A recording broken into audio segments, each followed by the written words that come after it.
Hello everyone, welcome to my YouTube channel. HPSC Haryana public service commission के बारे में बात करने जा रहा हूं। जी हां, बिल्कुल 112 वैकेंसीज आउट हो चुकी हैं हरियाणा पब्लिक सर्विस कमीशन के लिए। तो आप लोग तैयारी अपनी परफेक्ट रखिए।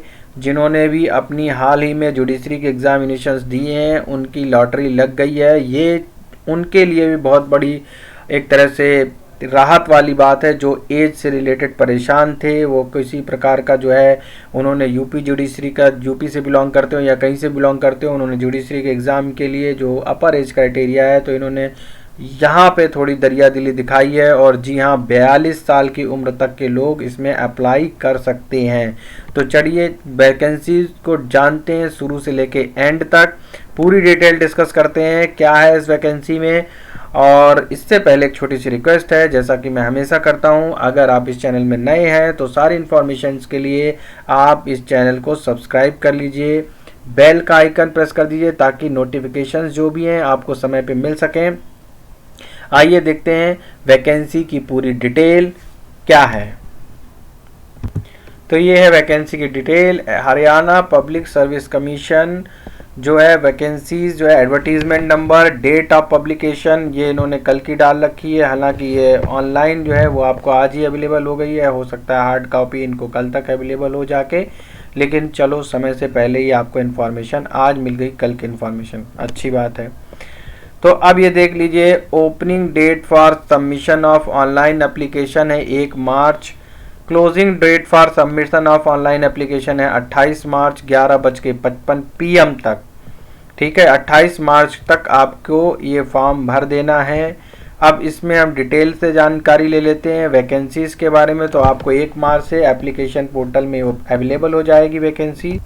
कैसे अप्लाई करना है, यहाँ पे hpsc.government.in/enus जा करके आपको enus इंग्लिश यूएस के लिए होता है, और ये जो है आप यहाँ जा करके अपना एप्लीकेशन फॉर्म भरिए, भर के आप जो है वैकेंसीज के लिए अप्लाई कर सकते हैं। लास्ट डेट क्या है एप्लीकेशन के लिए, 28 मार्च है। ठीक है, facilitations counter for the guidance of the candidates. अगर कोई गाइडेंस आपको चाहिए तो ये हेल्पलाइन नंबर दिए गए हो, ये इनका हेल्प डेस्क नंबर है। आप इससे लेकर इसमें जो भी गाइडेंस आपको चाहिए वो जानकारी आप ले सकते हैं। कैटेगरी वाइज कितनी पोस्ट है, टोटल 112 एडीए की पोस्ट निकली हुई है। असिस्टेंट डिस्ट्रिक्ट अटॉर्नी की पोजीशन है, बहुत बड़ी पोजीशन है भाई, और 112 पोजीशन निकली हुई है। ये 112 पोजीशन में जो जनरल अनरिजर्व कैटेगरी के 54 हैं, SC of Haryana, BC of Haryana, BCB of Haryana, EWS, grand total 112। तो यानी कि 54 वैकेंसीज जो हैं वो जनरल कैटेगरी के लिए अवेलेबल हैं, जिनमें सब लोग आ जाएंगे जो लोग अप्लाई करेंगे आउट ऑफ स्टेट्स वाले। बाकी जो एससी होंगे वो खाली हरियाणा स्टेट्स वाले ही माने जाएंगे। Backward class A, backward class B, ये भी हरियाणा स्टेट वाले माने जाएंगे। ईडब्ल्यूएस ये ऑल स्टेट्स के अवेलेबल होंगे। तो इस तरह से टोटल अगर जोड़ दिया जाए वैकेंसी तो 112 निकलती हैं। ठीक है, पीएच की वर्टिकल एंड हॉरिजेंटल दोनों में 4 रिजर्वेशन है। पीएच आर्थो जो है ये भी 4 रिजर्वेशंस हैं। तो जिन लोगों ने यूपी जुडिशरी मेरे से क्वेश्चन किए थे कि कट ऑफ, तो देखो ये है, जो एक तो जनरल में बंदा आ गया तो ठीक है, नहीं तो पीएच में 4 बंदे तो उनको लेने ही लेने हैं। तो फिर 4 में से जिनमें जो परफॉर्मेंस का अगर 4 इसमें फ्लाई कर जाते हैं, उसके अलावा 4 यहाँ पे भी लेने हैं, तो 4 उसमें जो है किसके कैसे नंबर रहते हैं ये उस पर डिपेंड करता है। इसलिए इसके कट ऑफ को प्रेडिक्ट कर पाना बड़ा मुश्किल होता है। ठीक है, इस पे आंकड़ों की बाजीगरी नहीं चलती है। तो अब आते हैं हम सीधे सीधे एसेंशियल क्वालिफिकेशंस के बारे में, जो कि बहुत इंपॉर्टेंट है। इसमें बैचलर ऑफ लॉ, जी हाँ, आपको एलएलबी जो है आपका कंप्लीट होना चाहिए। इसके साथ में आपका जो इनरोलमेंट है, should have enrolled as an advocate with bar council. Bar council में आपका इनरोलमेंट होना चाहिए।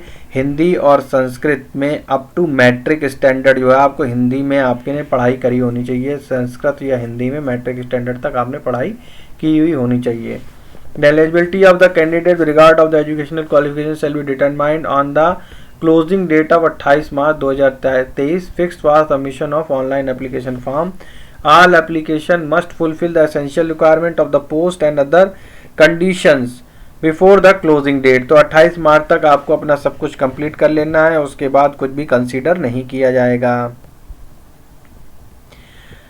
अब इसमें देखो एक इसकी बात कर लेते हैं। तो ये वाली क्राइटेरिया ये बताई गई है कि अगर कोई एप्लीकेंट्स जो हैं, 2 एप्लीकेंट्स होंगे, उनके सेम नंबर आ गए तो किस बेसिस पे किसको प्रियोरिटी दी जाएगी। और इसके बारे में खैर ये तो आप पढ़ लीजिएगा, इसको कोई ज़्यादा मतलब अभी तो आप अपनी मेरिट पे ध्यान दीजिए। ये सब जो है सिलेक्शन के बाद वाले प्रोसीजर हैं, तो इसके लिए अभी उतना दिमाग मत लगाइएगा। पे स्केल बड़ी शानदार दी है इसमें। फर्स्ट जो मतलब जो है स्टार्टिंग जो है बेसिक पेमेंट दी है इतना, और 1,67,800 1 2 3 4 5 यस 1,67,800 की पेमेंट होगी। बहुत शानदार पेमेंट है।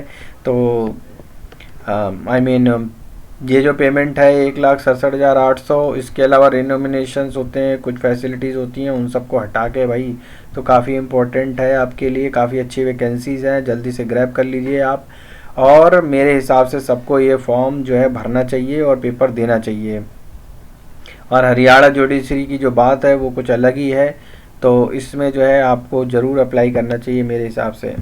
यहाँ पे बताया गया है कि नेशनलिटी के बारे में, तो जो इंडियन नेशनलिटीज़ हैं वही अप्लाई करेंगे। यहाँ पे बहुत अच्छी खबर दी गई है जो रिलैक्स करने वाली है उन लोगों के लिए जिनकी एज क्राइटेरिया काफ़ी, हरियाणा जुडिशरी बहुत बड़ा दिल दिखाया है इसने। 21 साल से 42 साल तक के उम्र के लोग सारे एलिजिबल हैं, सब लोग भर दो फॉर्म। तो 28 मार्च 2023 से एलिजिबिलिटी डेट कंसीडर की जाएगी, और जिनकी 42 साल के नीचे की उम्र है वो सब जो है इसमें एप्लीकेबल होंगे। हरियाणा वालों को छूट दी गई है शेड्यूल कास्ट में, हरियाणा वालों को शेड्यूल बैकवर्ड कास्ट में भी छूट दी गई है, डिसेबल्ड पर्सन को भी कुछ रिलैक्सेशन दी गई है ऑलरेडी। मतलब ये फिर मतलब हरियाणा वालों के लिए फिर मतलब वही 42 और 5 47 48, और या फिर डिसेबल्ड जो भी है हॉरिजॉन्टल रिजर्वेशन वालों के लिए 50-52 साल तक पहुंच जाएगा मामला। तो मिलिट्री पर्सन उनको 5 साल की छूट दी गई है। वीडियो और लीगली डाइवर्स्ड वुमेन को 5 साल छूट दी गई है। जुडिशरी सेपरेट वुमेन के लिए 5 साल की छूट दी गई है। अनमैरिड वुमेन के लिए 5 साल की छूट दी गई है। तो ये काफ़ी एज रिलैक्सेशन इसमें दिया गया है। और 42 साल का तो वैसे ही है, तो आई गेस 42 साल के बाद फिर आई गेस फिर आप मतलब सीधा सीनियर अथॉरिटी पे ही एप्लीकेबल करते हैं। तो ये काफ़ी अच्छी वैकेंसी है, काफ़ी रिजर्वेशन भी ठीक ठाक इसमें है। तो आप लोग जो है जो भी एलिजिबल हैं इसमें अप्लाई कर दीजिए। और आई होप कोई अगर क्वेश्चन हो इससे रिलेटेड तो आप मुझसे पूछ सकते हैं, आप कमेंट कर सकते हैं। अदरवाइज़ काफ़ी अच्छी वैकेंसी है, आप सब लोगों को अप्लाई करना चाहिए। मेरी बेस्ट विशेष आप लोगों के साथ हैं। साथ ही मैं एक और डिक्लेरेशन करना चाहता हूं कि जिन लोगों को भी प्रीलिम्स की तैयारी करनी है, प्रीलिम्स से रिलेटेड कुछ भी है जो बाकी अदर जुडिशरीज के लिए, वो बात कर सकते हैं मुझसे। आप मैसेज कर सकते हैं, चैट कर सकते हैं, मैं उनको ज़रूर हेल्प करूंगा। जितनी भी जुडिशरी एग्जाम निकल रहे हैं, अभी राजस्थान जुडिशरी का भी निकलने वाला है। एक फाउंडेशन बैच हमने लॉन्च किया हुआ है, अगर जिनको उसमें आना है आप ज़रूर इन्फॉर्म कीजिए, वो उन्हें ज्वाइन कर सकते हैं फाउंडेशन बैच। अभी जो लोग LLB परसुइंग है 2 साल 1 साल वाले बैच मैंने लॉन्च कर दिए हैं। तो ये है आपकी इन्फॉर्मेशन। एप्लीकेशन फ़ीस की बात कर लेते हैं। एप्लीकेशन फ़ीस जो है इसमें 1,000 रुपये रखी गई है, बाकी रिजर्व कैटेगरीज के लिए अलग से फ़ीस है। पेपर क्या रहने वाला है, पेपर का क्या स्टैंडर्ड होता है, पेपर का क्या सब्जेक्ट है, कितने सब्जेक्ट आते हैं, इसकी डिटेल में डिस्कशन करेंगे। अभी क्योंकि इन्होंने सिलेबस नहीं दिया है तो अभी मैं कोई डिस्कशन, पुराने सिलेबस मेरे पास पड़ा हुआ है उसे मैं अभी नहीं बताऊंगा, क्योंकि फिर उसमें कोई कन्फ्यूज़न हो जाती है। फिर आप लोग बहुत ज़्यादा कहते हो कि ये सिलेबस आया था, ये आपने बताया, ये आया नहीं। इसलिए ऑथेंटिक इन्फॉर्मेशन आ जाने दो, फिर हम सिलेबस की डिस्कशन कर लेंगे। तो thank you for watching us. Please like, share and comment.